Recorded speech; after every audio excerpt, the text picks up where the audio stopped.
जब भी कोई बच्चा स्टडी अब्रॉड के लिए प्लान करता है तो उसके लिए कंसर्न ये आ जाता है कि भाई एक ऐसा इंस्टीट्यूट हो जहाँ पर जो हमारा वैल्यू ऑफ कोर्स हो वो बहुत ही अच्छा होना चाहिए, हमारे पास स्टडी की ऑप्शन अच्छी होनी चाहिए, जो हम पढ़े उसका हमें फ्यूचर में बेनिफिट भी होना चाहिए, बट जो क्लासेस है वो मिनिमम होनी चाहिए। तो आज मैं बात करने वाली हूँ न्यूजीलैंड के ऐसे ही एक इंस्टीट्यूट की जिसका नाम है Auckland institute of studies AIS। AIS बच्चों को जो है वो परमिशन देता है अपनी वीकेंड में यानी कि सैटरडे और संडे में क्लासेस लगाने के लिए, बीइंग अ रीजन कि वहाँ पर जो भी डोमेस्टिक स्टूडेंट्स हैं उनकी क्लासेस भी जो है वो वीकेंड में लगती है यानी कि सैटरडे और संडे लगती हैं। तो इंटरनेशनल स्टूडेंट्स भी अगर ऑकलैंड इंस्टीट्यूट ऑफ स्टडीज में जाते हैं तो वो वाले बच्चे भी वहाँ पर सैटरडे एंड संडे में ही क्लासेस लगाते हैं। 1.5 साल की यूजुअली मास्टर्स डिग्री रहती है जिसमें आपको 180 क्रेडिट्स मिलते हैं। मेजॉरिटी ऑफ द जो कोर्स स्ट्रक्चर है वो आपका असाइनमेंट बेस्ड रहता है।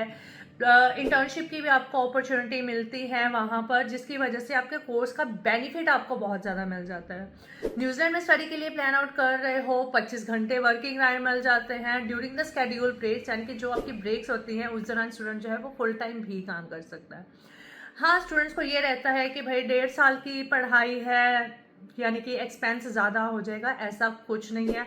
40,000 न्यूजीलैंड डॉलर की उसकी ट्यूशन फीस है, जिसके ऊपर भी वो बच्चों को स्कॉलरशिप प्रोवाइड कर रहे हैं। 3500 का नेट स्कॉलरशिप बच्चे को मिलेगा, जिसके बाद जो ट्यूशन फीस रह जाती है वो 37,500 37,000 डॉलर के आसपास की रह जाती है, जिसकी वजह से आपका ओवरऑल एक्सपेंस भी जो है वो कम हो जाता है। डू एग्री, आपको लिविंग एक्सपेंस जो है वो 10,000 डॉलर का दिखाना पड़ेगा, क्योंकि 1.5 साल की स्टडी है तो लिविंग एक्सपेंस भी 1.5 साल का दिखाना पड़ेगा।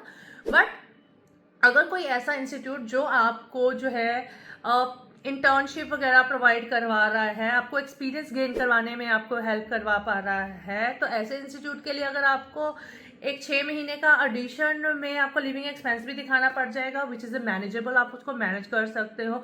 फंडिंग नहीं है पुरानी, टेक द एजुकेशनल लोन या अदर मोड ऑफ फाइनेंशियल्स भी रहते हैं, जिसकी वजह से आप अपना जो है फंडिंग को मैनेज कर सकते हो।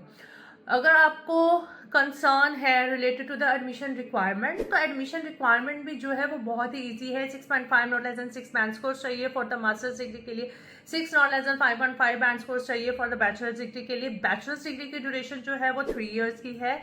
तो आप बैचलर्स के लिए भी अगर अप्लाई करना चाहते हो, बैचलर्स के लिए भी अप्लाई कर सकते हो। बहुत ही इंटरेस्टिंग बिजनेस के IT के कोर्सेज अवेलेबल है, आप उनके लिए ऑप्ट कर सकते हो। उसके अलावा भी वहाँ पर डिप्लोमा कोर्सेज भी अवेलेबल है, जो 1-1 साल के डिप्लोमा कोर्सेज हैं, आप उनके लिए भी अप्लाई कर सकते हो। ऑल्दो मैं डिप्लोमा को इतना ज़्यादा प्रेफरेंस नहीं देती हूँ, क्योंकि डिप्लोमा के बाद जो है वो वर्क परमिट नहीं मिलता है बच्चों को। तो अगर आप उसके कंपैरिजन में D2D के लिए भी जाना चाहते हो, यानी कि डिप्लोमा लीडिंग टू डिग्री के लिए भी जाना चाहते हो, those options are also available. But हाँ, अगर आपका कोई भी कंसर्न है related to the New Zealand study visa, हम कैसे अपना न्यूजीलैंड का स्टडी वीज़ा ले सकते हैं, क्या एडमिशन रिक्वायरमेंट रहती है, या अदर कोई भी कंसर्न है related to the New Zealand study visa, so TIG यानी कि द इमिग्रेशन गुरुज की टीम है आपकी हेल्प करने के लिए। अगर आप भी अपना न्यूजीलैंड का स्टडी वीज़ा लगवाना चाहते हो थ्रू द TIG, तो आप हमारे दिए गए नंबर के ऊपर अपनी प्रोफाइल जो है हमें व्हाट्सएप कर सकते हो, उसकी असेसमेंट करवा सकते हो, या 1-on-1 काउंसलिंग सेशन भी आप बुक कर सकते हो। और अगर आप मुझसे मिलना चाहते हो पर्सनली, तो मैं अपने ऑफिस में अवेलेबल रहती हूँ। Majority of the time I am available in Karnal, but मैं कई बार जो है वो मैं चंडीगढ़ या पंजाब नवांशहर ऑफिस में भी अवेलेबल रहती हूँ। तो मेक श्योर अगर आप मुझसे मिलना चाहते हो तो प्लीज़ एक बार अपॉइंटमेंट लेके या एक मेरी अवेलेबिलिटी की कंफर्मेशन लेके ही ज़रूर विजिट करें, या फिर मेरी टीम जो है आप उनसे कभी भी आकर हमारी किसी भी ब्रांच में मिल सकते हैं। हम आपको बहुत ही एक्यूरेट और जेन्युइन गाइडेंस प्रोवाइड करेंगे, जिससे कि आप अपना जो स्टडी का जो सपना है वो पूरा कर सकते हो। Immigration Gurus as a consultant नहीं, as a career advisor, as a career guide आपको जो है वो आपकी सारी सर्विसेज जो है वो प्रोवाइड करेगा, जिससे आप अपना ना कि सिर्फ न्यूजीलैंड या अगर आपका किसी और भी कंट्री का जो स्टडी अब्रॉड का प्लान है तो हम उसमें भी आपकी हेल्प कर पाएंगे। So we are there to help you. Thank you.